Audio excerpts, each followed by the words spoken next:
Danas će na ovoj sednici Skupštine grada biti odobrena najveća pljačka u istoriji Beograda.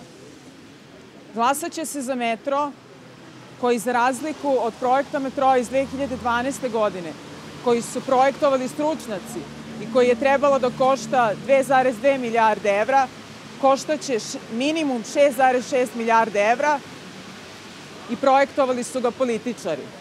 Ovo je projekat metroa koji su radili stručnjaci iz 2012. godine, koji su izglasali svi odbornici tada u Skupštini grada, dakle i pozicije i opozicije.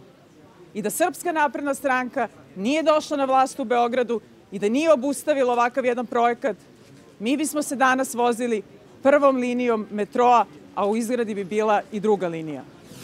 Ovaj metro iz 2012. godine, možete videti ovde, to su ove zelene linije, je spajao ljude i išao kroz gusto naseljena mesta.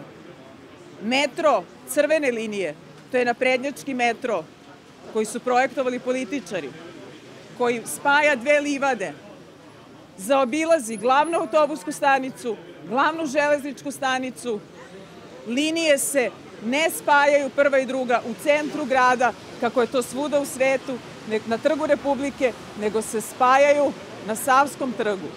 Jasno je da je ova gradska vlast dala ulazne podatke stranim firmama koje su radile linije ovog metroa sa zahtevom da se povežu tačke kao što su Makiš, Ada Huja, Luka Beograd i Beograd na vodi.